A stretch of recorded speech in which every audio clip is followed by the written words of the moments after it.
rooms, all these rooms coming together through magic.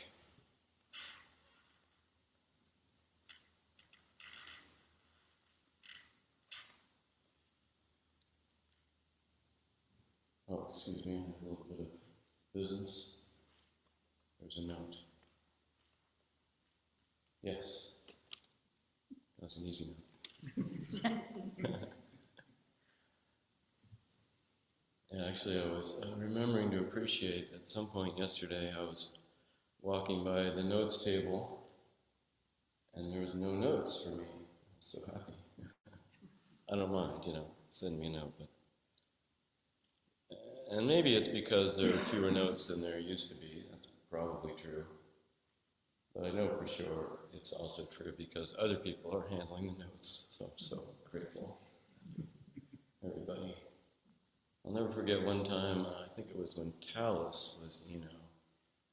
We counted up the collected notes that had come to all the different leadership people, at least the ones we still had crammed in our pockets. Over 100. I kid you not. It's in the big days of the bigger Sesshin's, and I'll say more in a minute. First, I'm curious. I want to follow up on something. I'm wondering how it's going if you've tried the lowered gaze practice and moving around. Yeah? You've tried it? Yeah, it takes a while, when you take up a practice like that, you have to kind of stick with it for a while because, of course, your habitual thing is pretty much predominant, That's why we have practices. It's not like flipping a switch. So you have to work with it, right? But I recommend that, and I hope you'll stay with it for a while. See if you notice some of the benefits of not looking around so much, not sucking in so much visual information. You may notice that your other senses actually open up a little more. You can hear more, maybe smell more, feel more. But most of us, the visual is our go-to, and it's like where the drama happens, so a little less drama is good for us.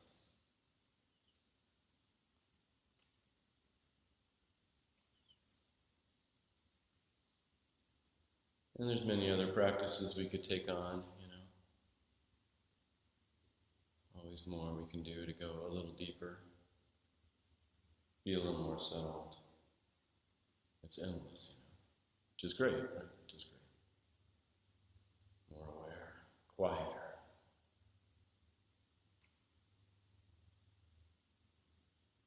I'm a little bit tempted to go on about the wondrous practice of using the Zendo bathrooms quietly. But I won't.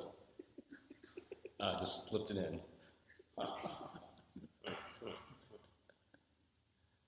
Right, that's an area of habit patterns, right?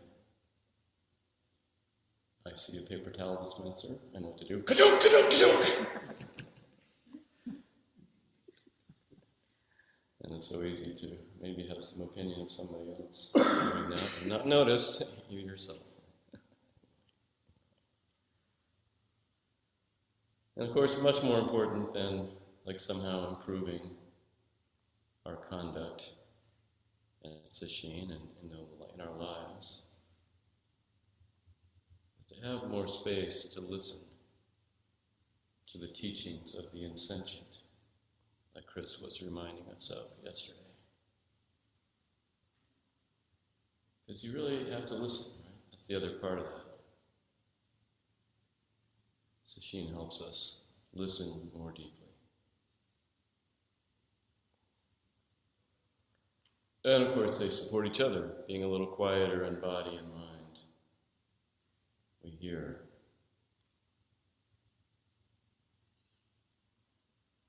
We hear the song of the sunset. We literally hear the birds more. And maybe we hear more than just birdsong. We listen carefully. Dongshan didn't mention the toilet, but I'm sure the toilet is preaching the Dharma too. Everything is.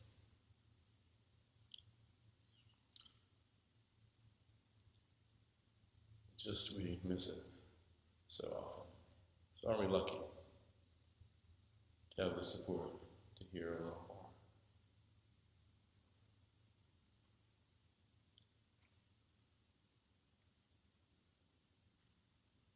So back a little bit to the history of Samish Sesshin. If you're just joining today, online or in the room, maybe you'll later listen to the first two talks.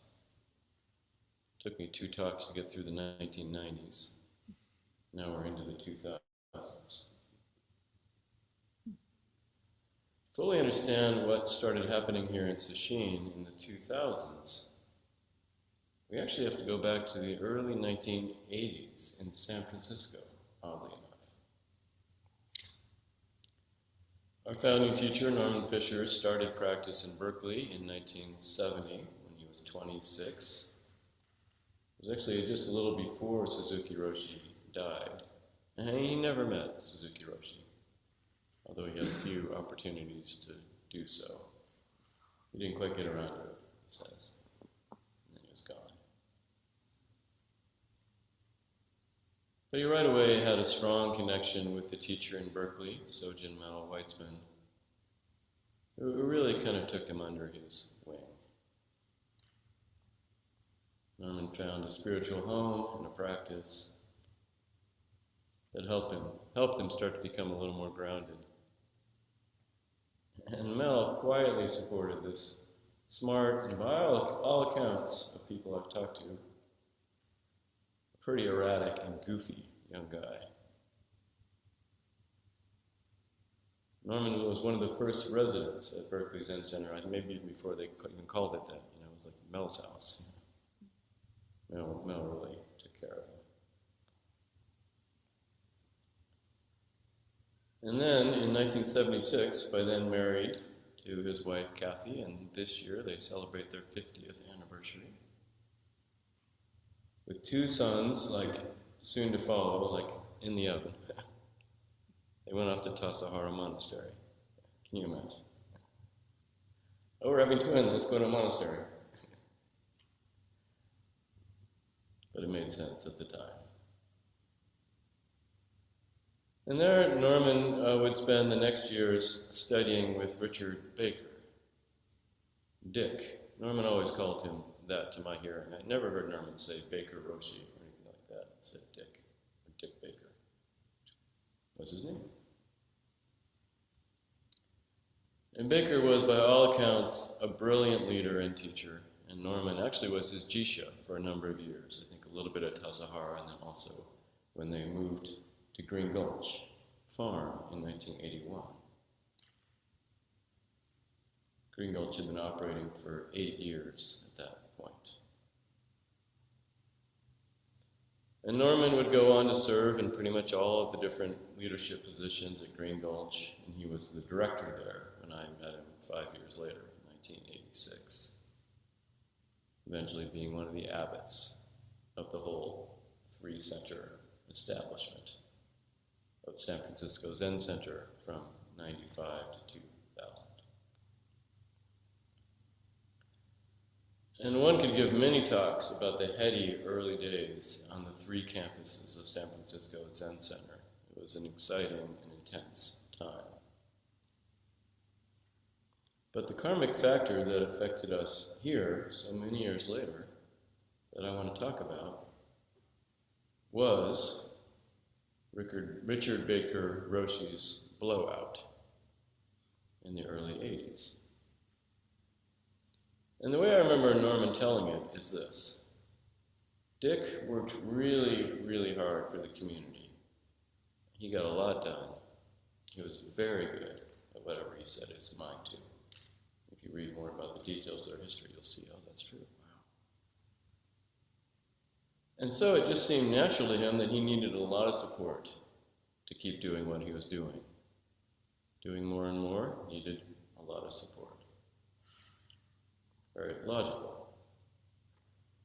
So he needed a nice car, comfortable car, and a Zen student to drive him back and forth between the 3 centers, a couple hours driving here and there pretty frequently, because he was the teacher at all 3 centers. So he was in motion. So sure, the community bought him a nice BMW. He needed, I don't know why this sticks in my head, but he needed duplicate libraries. All the same books, shelved in the same order. So that he could quickly just grab the book he was thinking of when he was writing a Dharma talk, which he probably didn't have much time to prepare. And he was not just the head teacher, more or less the only teacher for a few hundred students, but he was absolutely the head of the whole organization, running things from stem to stern. There was a board of directors, but they pretty much just, supported whatever he wanted to do.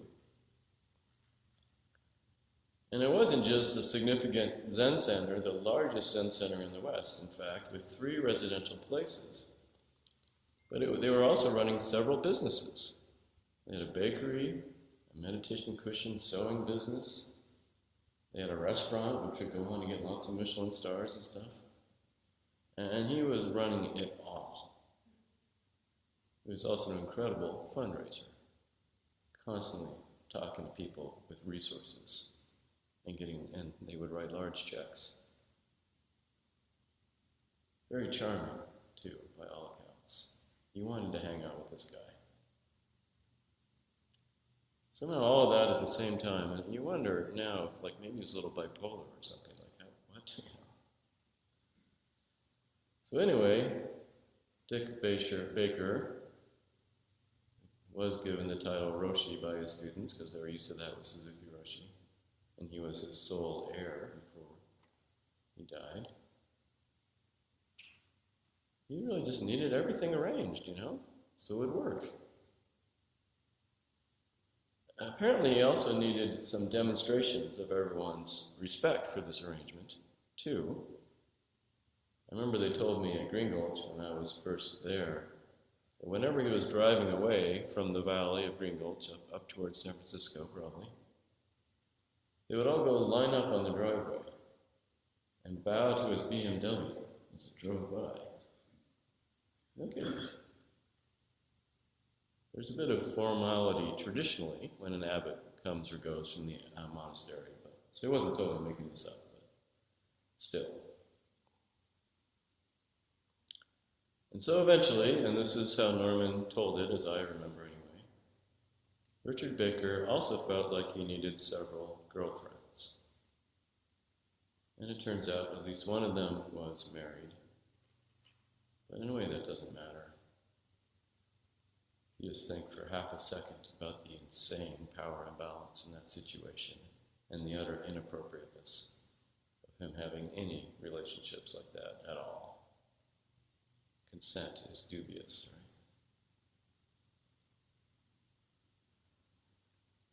So I think now, in retrospect, we're like, well, yeah. But it all made sense to them at the time, what was going on. They were working really, really hard. They really believed in what they were doing. They were not just serious about Zen because it's cool and it helps us and it helps the world, which is maybe what we might say. But having some other things in your life, maybe. That was it. Living at the Zen Center was their entire life, and they were actually creating a whole new world. Grounded in tradition, modern, integrated, and just, wise, enlightened. They were, consolating a perfect society that really would save the world. And a powerful alternative to both the materialistic mainstream culture, which is an obvious thing to reject, right?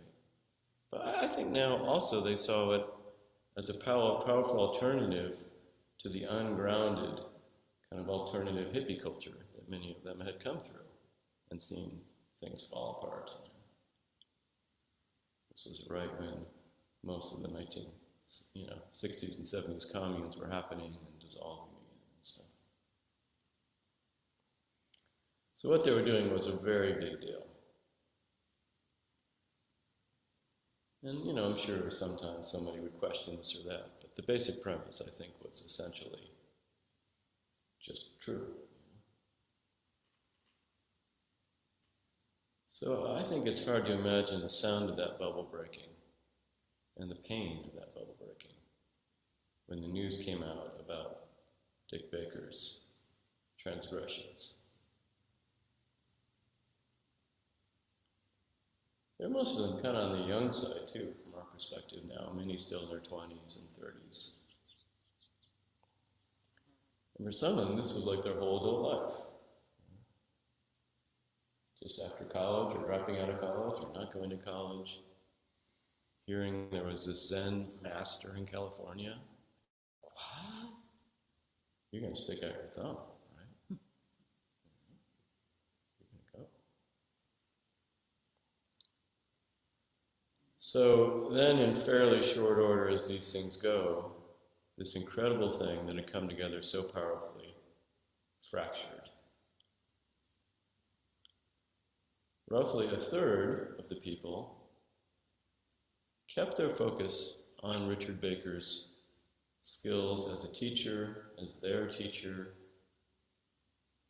I don't know if they were all apologists for his behavior, but that's where they kept their focus. Some were, I think, apologists for his behavior. What's the big deal?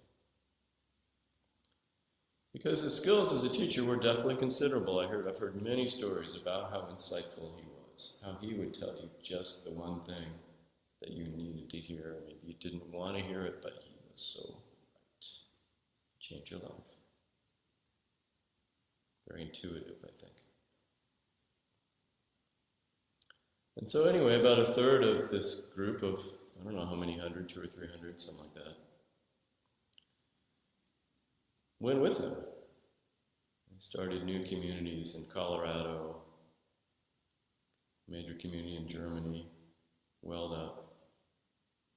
I don't know if a third is the right number, but some number went with him.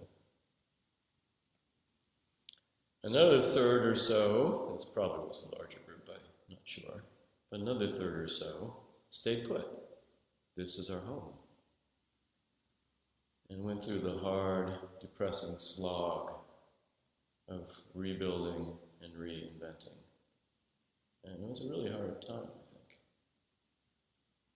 I remember somebody telling me that for several months after Baker was encouraged strongly to resign and leave, the Green Gold Zendo was empty in the mornings. And you got to remember, that would never have been the case, right? Every morning there was Zazen, and the Zendo was full. So the schedule and the practice fell apart. I'm sure people just felt terrible. But they couldn't keep doing it anymore.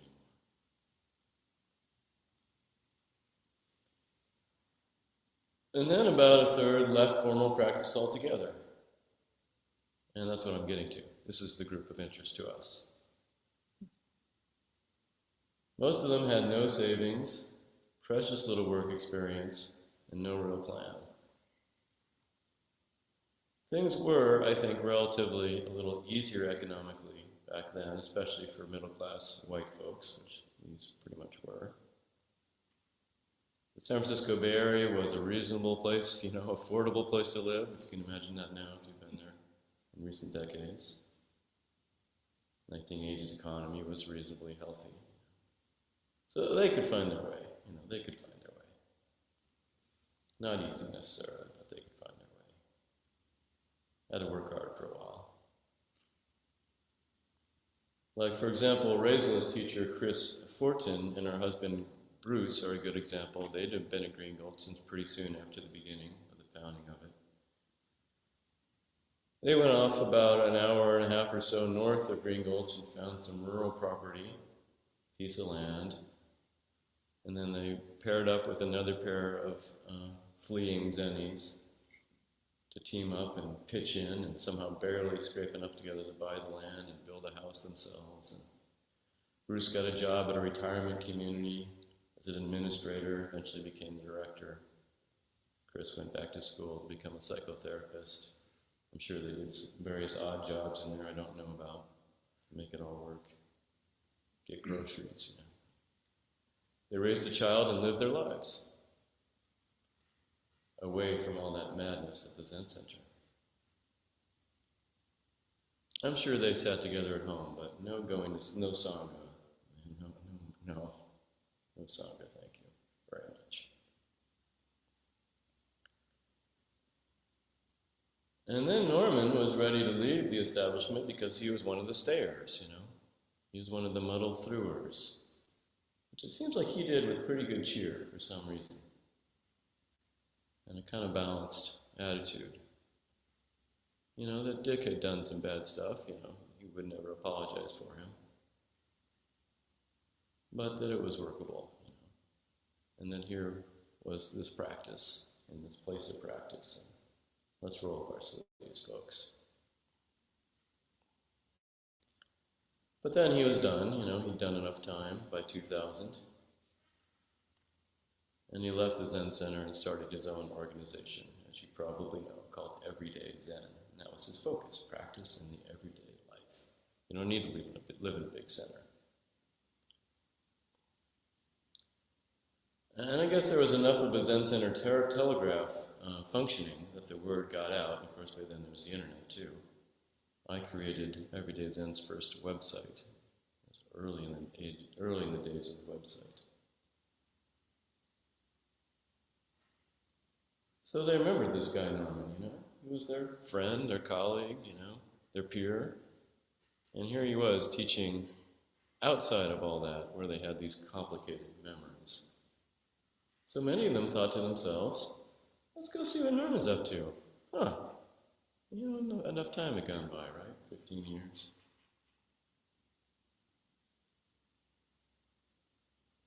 And so they did. And Norman and his Everyday Zen attracted a good number of those people who had left after the disaster and had been his peers back in the day. One nexus here is that Richard Baker had done a very large priest ordination in 1980. I've seen a picture of the Buddha Hall at San Francisco Zen Center. There's like no room for anyone but the ordinees, and just filled the space. I think at least 30 people ordained in one big ceremony. Having done this ceremony, I cannot imagine. Although I'm sure Baker had a lot of assistants helping him prepare all this stuff. I'm sure he did. And several of these same people who came to practice with Norman later at Everyday Zen were ordained with him in that big ceremony. With him, and Kathy was ordained at the same time, his wife. But they hadn't continued formal training, right? They'd been living in the woods, like Bruce and Chris, having a regular life. But the practice had never left their hearts. How would it, you know? But while Norman was doing all the formal steps, like being Shuso, head student, and learning about priestcraft and studying, and getting to lots of Dharma classes and teach lots of Dharma classes, and receive Dharma transmission, they've been learning about the world. So they were peers in one way, but in another way, Norman was now able to be their teacher.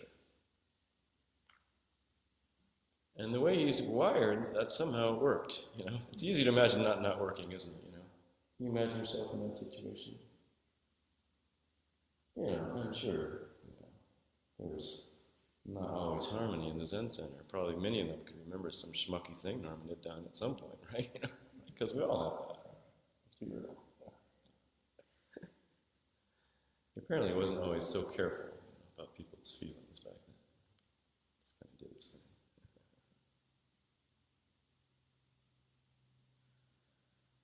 And so they studied with him, and they started to do those formal steps and re-entered the practice, but in this new way, not in the big center, but coming to Norman's place, going home again. This practice he called Everyday Zen, a good title. Some had already ordained and he helped them along. Some hadn't quite ordained and he ordained them. Some years later, he transmitted them, helped them finish the training. But here's the thing, though. If you wanted to study intensively with Norman in the 2000s, there were not a lot of opportunities. He kept Everyday Zen really simple after his experiences. Weekly evening, one-day sitting, monthly or so, one sesshin a year is enough trouble, you know. But then his eager young students here and there put on their own sesshins, but he'd go teach there. So one of the main places you'd want to go, if you were one of those people, and wanted to study intensively with Norman, was here. You'd come here. And it's not like we were exactly overrun by priests doing this kind of catch-up thing, but there was always a pretty good cadre of them, and maybe they had a little outsized influence versus the number of human beings that they were. And people who weren't ordained too, people who just appreciated Norman from back in the day or increasingly in the present day. So every year through the 2000s and the early 2010s, a good-sized contingent would fly up for Sesshin. Maybe 5 or 6 from the Bay Area, a few from New York, a few from Boston, one guy from Colorado every year. Some years it was enough people that we would rent a bus for them, rent a shuttle bus to get them from SeaTac. It's not so easy to get here. And this year, Bobby is keeping this tradition alive. Thank you, Bobby, flying here from Boston. And Jiriki Samuel is following in the footsteps of giants, hopping on a plane in the Bay Area. Also, starting in 2000, we started having Northwest native priests, too.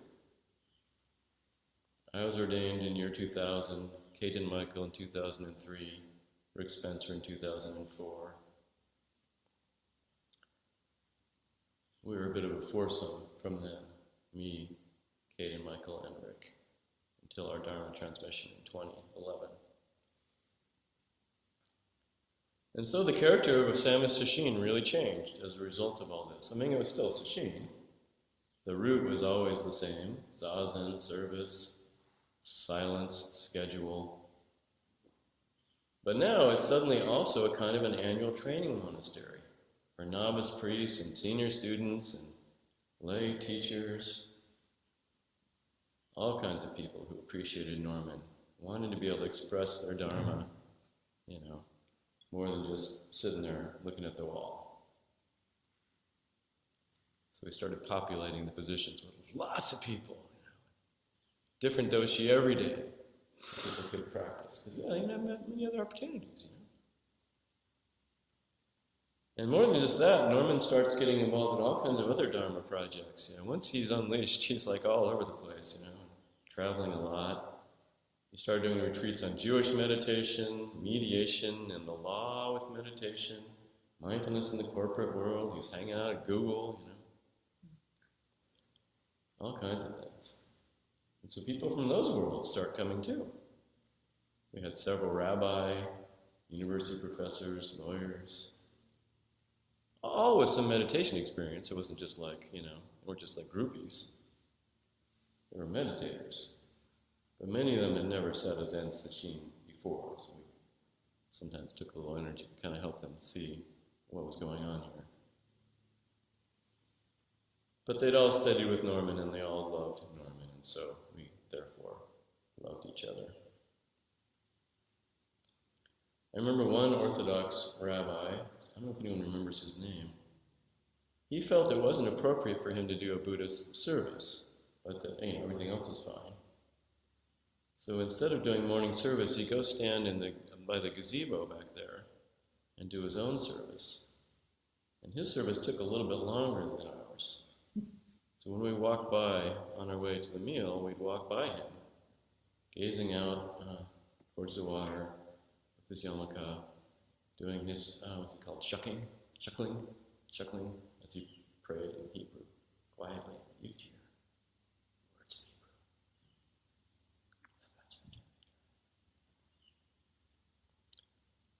And from then, Norman rarely left his Dokusan room over here. And he was generous there, often seeing people for as long as an hour. So the Sesshin was really changing.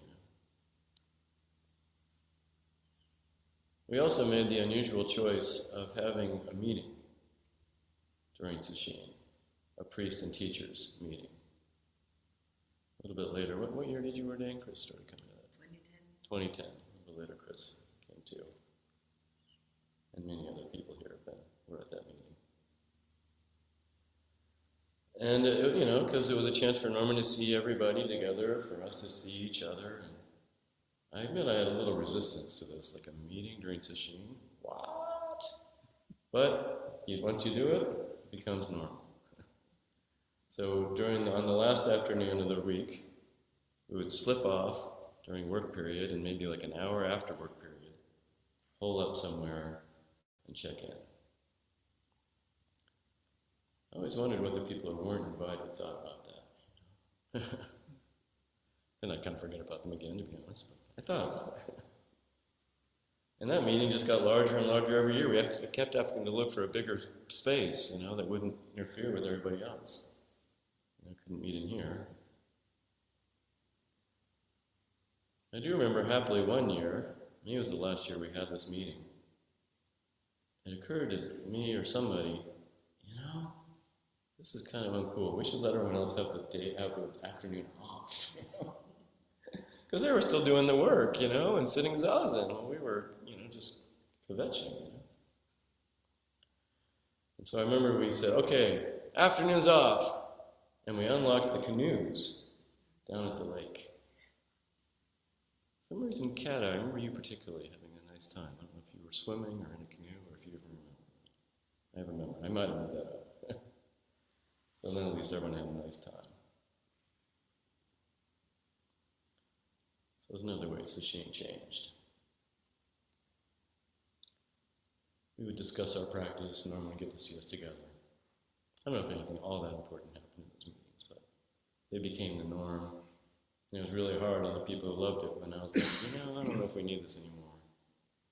It took a few years to let it go again.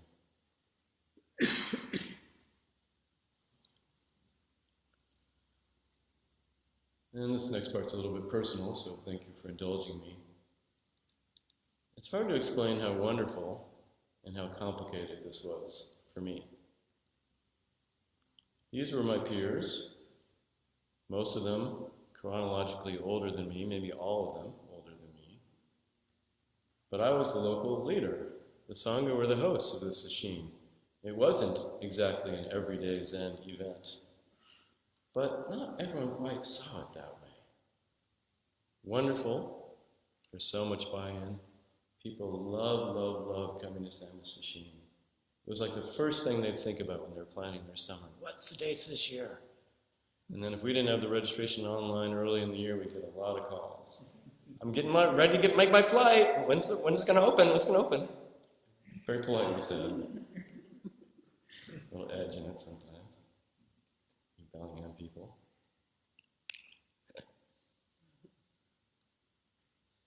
And with a lot of investment comes a lot of energy, right? Wonderful energy and challenging energy. And of course we wanted to help, we wanted to make this available, we wanted to include everybody and for everyone to get what they needed, but there were a lot of needs to try to meet. And there wasn't a year that would go by where I wouldn't feel really upset and really challenged, at least for a while, somewhere in there. Some of it was just my internal karmic stuff. That's true for all of us, Have you had a period yet where you were really grouchy? Not yet? Okay. I'll ask tomorrow. But some of it was very strong and interpersonal and just navigating, learning how to navigate. I learned so much, but it was not always easy. Strong opinions, strong views. People who were very willing to tell me that I was completely wrong, ignorant. Usually more polite words than that, but sometimes not. And so I worked with it, Worked with it as best I could, because what else could I do? And I grew through it. So I am really grateful for the people that were easy to get along with and the people that were more challenging. Most all of whom are friends to this day. Notice the most. Ain't perfect. It was a scene, you know. Mostly a quiet scene, but not always. The other thing that was a little bit challenging sometimes about these so-called senior students from afar is they were so excited to see each other, you know? And so the conversation did not end on the first informal evening. It continued all week. Sometimes kind of silent. Other times, hey, how you doing? Walking along in the lawn, chatting away, you know? One time I complained to Norman about one of these folks, and he says to me, oh yeah, she's here to see her friends, really. Just smiled at me. Paused, like any other questions? Because as I've been saying, that's really his great teaching to me, maybe to us. Just accept people the way they are. Guide them a little maybe sometimes, but sometimes, you know what? Like later I learned a little bit about dogs and that command, leave it, you know. Leave it, you know. The high water mark of all this was in 2008. Let me tell you the story and we'll try to get back to the present day. That year we decided to not have a sesshin exactly, but to have a mini practice period, a residential practice period. We added an 8th day, and we split the week in half. First half we had classes and some informal time, as well as zazen morning and evening. I think Norman gave a talk in the evening. We had time to mix and gather and, you know, be together in that way. Peter Levitt did a Dharma writing workshop. It was maybe one of the few times he came. I remember I gave a class on the precepts. Kate and Michael gave classes. I have a picture of Florence teaching a class, Florence Kaplow. Sandy Taylor gave a class. May she rest in peace. And then the second half of the 4 days, we had like a shorter sesshin. And Norman would give a talk every day in the morning, like this talk, and then we would rotate maybe a couple talks each evening. I don't know, somehow a whole lot of us gave talks in the evening. We crammed a lot into 4 days. One in the evening, was it? Yeah. And I remember, back to my complicated relations, I was a little judgmental about a few of those talks. But then I really noticed the next morning, Norman would start his talk with words of appreciation for the talk from the night before. Remember that? And you always find something very positive, very genuine, to say about that talk. And what he said was always absolutely true. Like, oh, that's right. And my judgmental mind would say, yeah, but, you know. Oh my. We're all growing up together, you know.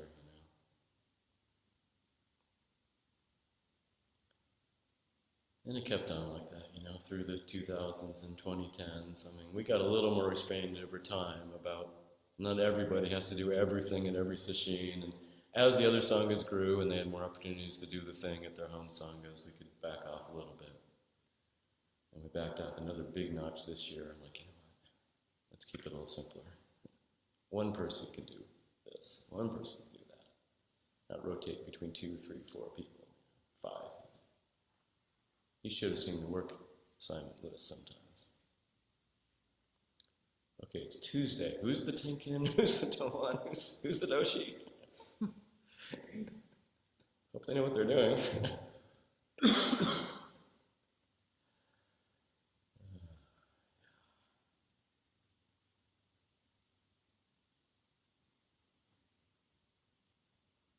But yeah, the biggest lesson of it all was just the main one we all learn, right? That we're all Buddha, and we can learn to enjoy each other's quirks. That we can practice being a little more clear and a little more kind, or a lot more. And there are plenty of things where the best plan is leave it. Let it be.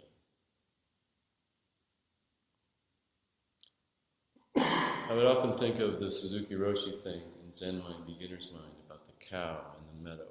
Do you know that bit? If you haven't read Zen Mind, Beginner's Mind, it's a great bit in there. Suzuki Roshi probably reflecting on the kind of unruly hippies that he was working with. recounts a version of a traditional teaching. And all his stuff was a version of traditional stuff, in his own words. Where he said, well, the best thing with somebody that you're, guiding is step back. Give them a big space, a big meadow to graze in. Give them a lot of room to be themselves. And, he says in there, watch them. Watch them carefully. There may be times you need to go up and whisper in the cow's ear. I did that. So I feel like these are lessons I'll continue to study for the rest of my life. Maybe I've made a little progress. And I think these giant Samish training sessions were a great incubator for me, for all of us. The registration was in the 50s and 60s for most of the 2000s, and then eventually climbed up to a peak. I see this in our actual data of 83 people. 83 people signs up for Samish Sesshin 2 years ago. That was the high water mark. And now this is the perfect water mark here. It's always the right number. So that's a big part of how we ended up here. So much energy came together in this spot for a week every year. And you knew, you knew you would see all these people next year, unless there was really some serious obstacle. Somebody was getting married or a funeral. But short of that, no. You know they were going to come, even if they had to fly across the country. They would be here. So it's quite a thing.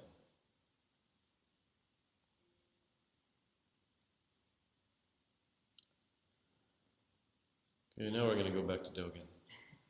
But I think this is going to be more than a 10 minutes too long talk. So why don't we give ourselves permission for a stretch break? And again, all that talk of doing non-traditional things here in Sesshin. Let's really push the envelope. A stretch break.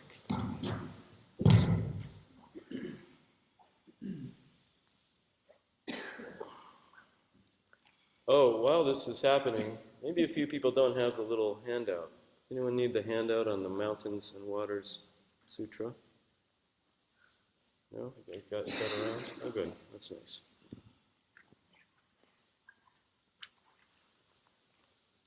Okay.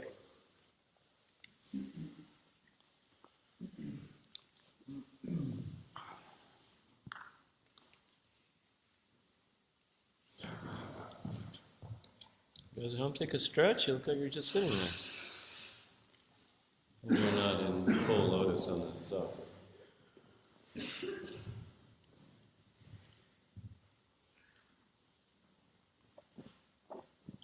Okay, so far we've more or less studied sections 1 through 6.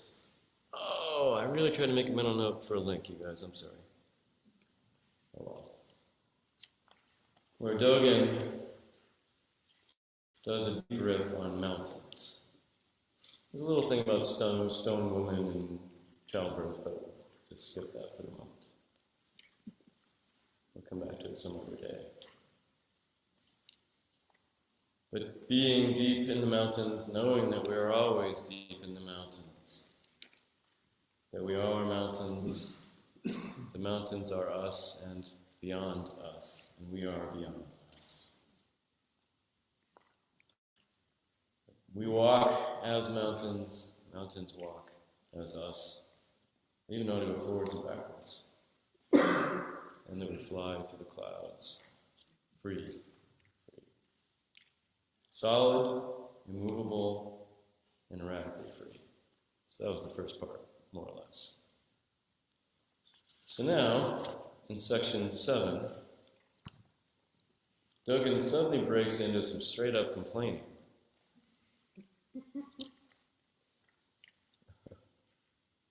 And it's funny, Shohaku Okamura, who has a book on this, based on many, many talks, he got curious about this. Well, what's this complaining?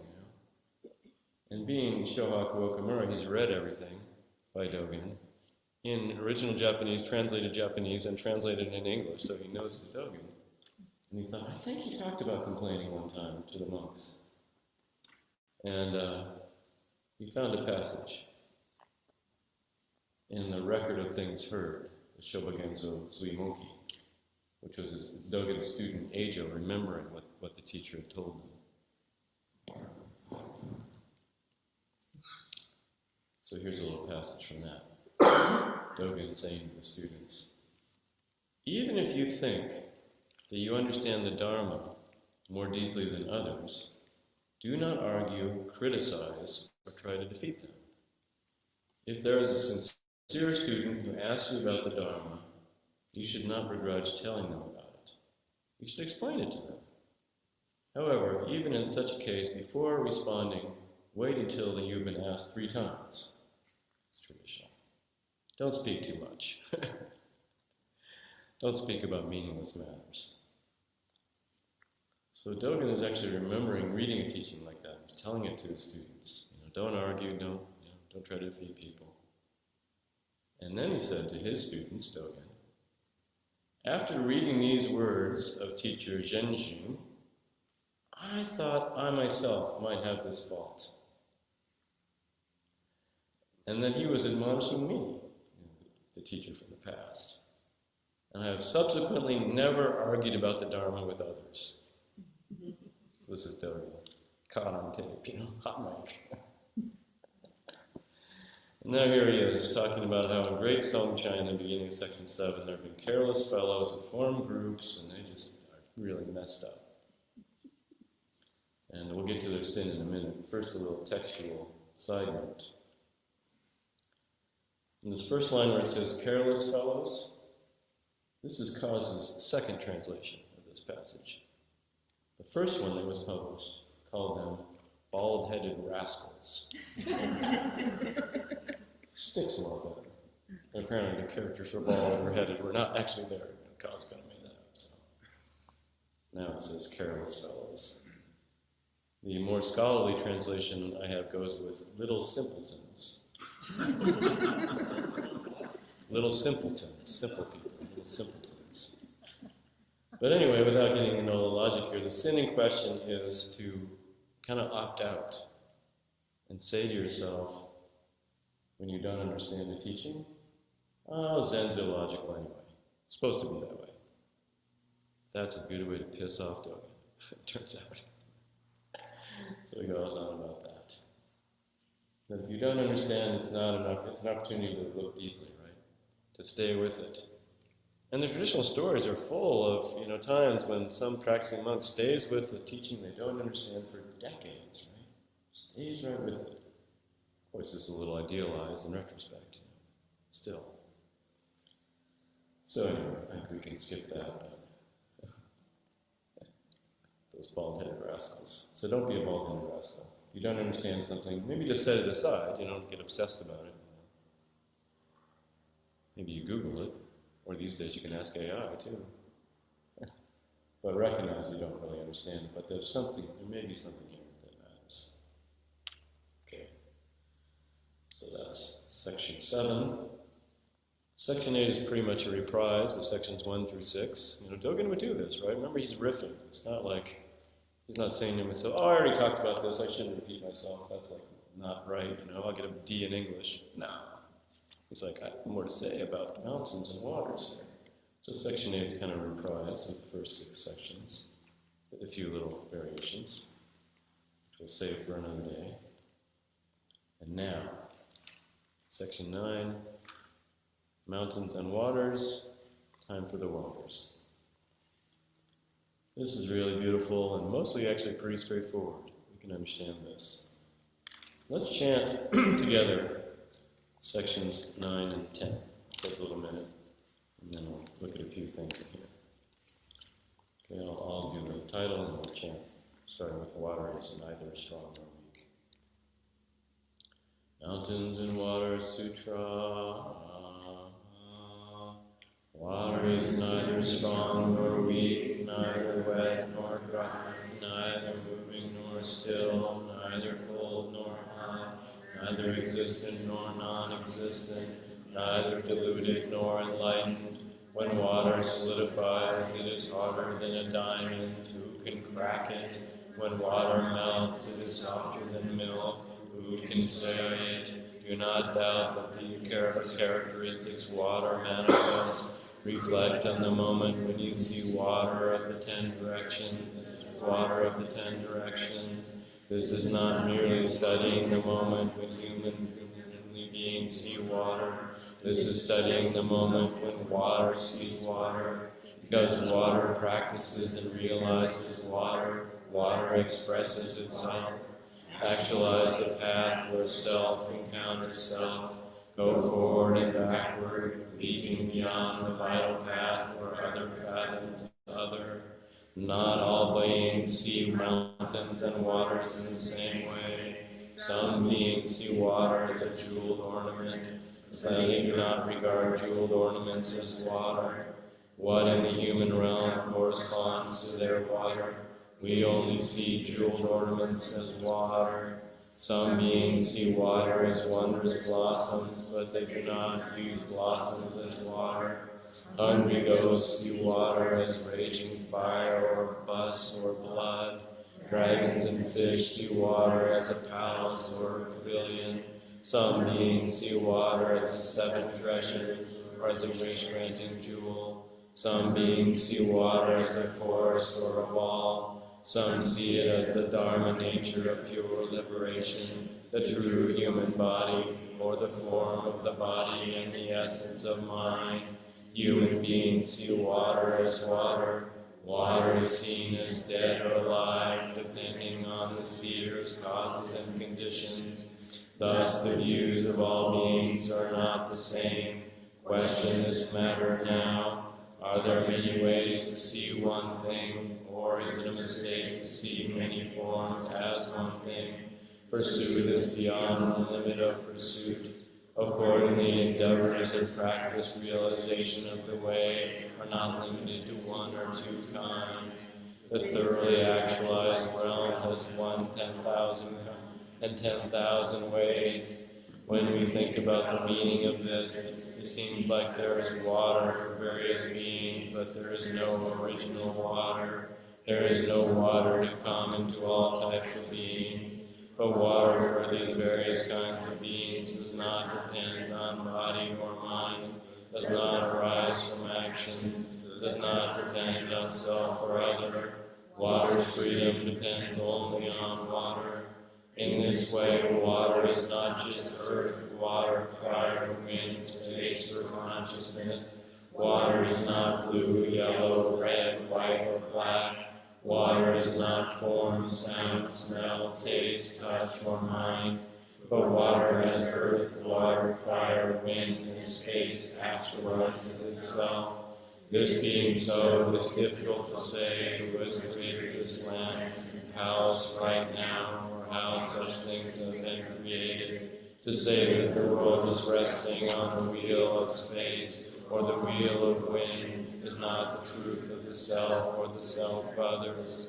Such statement is based only on a small view assumption. People speak this way because they think that it is impossible for things to exist without having a place to rest. Well, maybe some of that was understandable. But this part about water, the different forms of water, the supposedly same stuff, right, with the same name. Can be like a diamond, or be like milk, or mist, right? And the way different beings perceive the same thing in such different ways. This example of dragons see water as a jeweled pavilion, because they're water dragons. Oh, so beautiful here. And hungry ghosts seeing water as pus and blood. Supposedly the same stuff. So these are important teachings for us. In a way, pretty simple, pretty obvious, at least intellectually, that we all take different perspectives, different spirits in how we practice with what is. And yet, here's the thing. We often don't know that we're doing this. And Sesshin may support our seeing more fully, more subtly, and more deeply the ways we're believing our perspectives and the ways perspectives shift. and that the actual world is beyond any perspective. Like I really appreciated what work leader Jiriki said on the first day about how, in his experience, he said, I think, that sometimes during work there's room for emotions to arise. Maybe he implied, I think, or stirred up in the Zendo. Now they have room to express themselves. And I think that's right. That's true in my experience also. But it doesn't always show itself so tidily, does it? And of course, he left out many years of practice when he said that, or it was also implied. The ways that we're bent and twisted inside don't always reveal themselves as, oh, look at that. I see a little kink in my soul, in my history. Oh, I can work with that. Oh, how interesting, Let's breathe with that. No, right? We feel the feeling, or maybe we feel an echo of the feeling, and not the actual feeling. We feel some pain, some suffering, and often we project it on something else. That's how it seems to go at first, don't you think? In Sesshin, this quiet space where there's not actually much going on at all, what might be a small little, with a little projection on somebody, becomes a towering mountain of injustice, of wrongness, of misunderstanding. It really can, and we don't, and then we're a little embarrassed. Eventually we come out of it, but I don't think we need to be embarrassed. We chant this chant about all of our ancient twisted karma from beginningless afflictions through this very body and mind. That's not about other people, right? That's about us. So our beautiful and powerful and hard work, joyful work too, is a little bit more seeing these things as they are. And we do this together in a group for a very important reason. This is where it really works, To be in community, to be in a body made of many bodies, be held in this nexus, this jeweled net of Indra. And then when we act out, as we will, sooner or later, sure, there are some ripples of pain that moves through the beautiful community.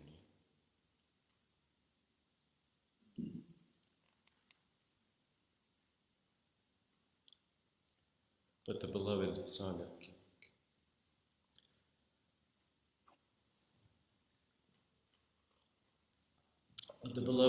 community can hold us, can take care of us, can give us space, all the space we need, and it might need a couple of lifetimes sometimes, or it might need 10 minutes to see more clearly, to take that step back to the Buddhahood that we never left. And of course it shows up in all kinds of ways, practically. We get notes, back to the little note station, Everything from a little bit pointed to full-on nasty. This happens. People yell at each other sometimes. This happens. People sometimes just point the projection the other direction at themselves. Maybe some of us notice that somebody seems really miserable. Maybe in their noticing they offer some solace.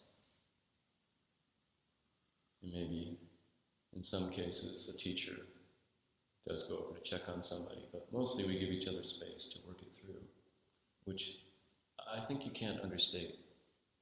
I tried to say this earlier, but I'm feeling it more now. The gift of being in a loving community, people leaving you be, to work through your stuff.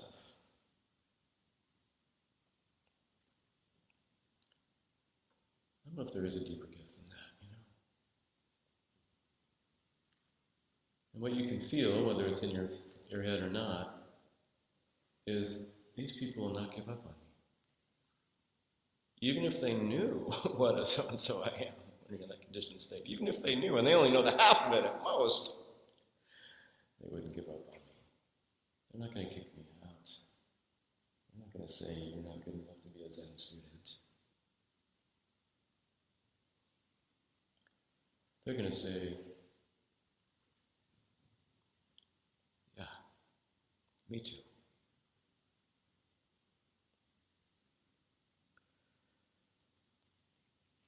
It's hard to be a person.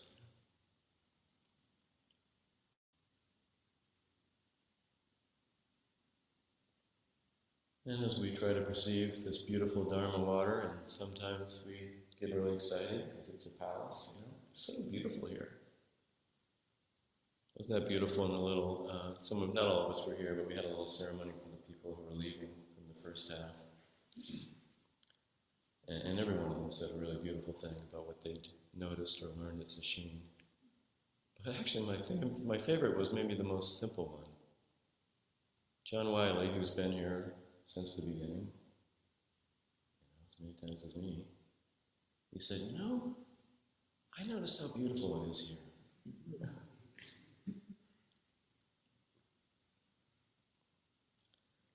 So we just keep noticing and learning. And it's through our ups and downs, too. And don't get me wrong, plenty of times the experience of Sesshin is nice and harmonious and even relaxing at times. Tiring, probably. Are you tired? It's not always dramatic, but it sure can be. And there's nothing wrong with that. Sometimes even this beautiful Dharma is going to taste like pus and blood, and we're going to want to spit it out.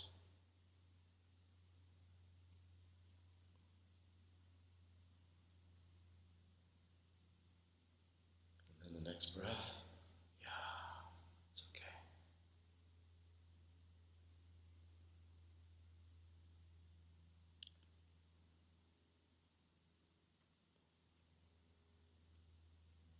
So, it seems that's what the water passage brings up today, for me anyway, at least against the backdrop of reflecting on 35 years of practice here, 1 week at a time.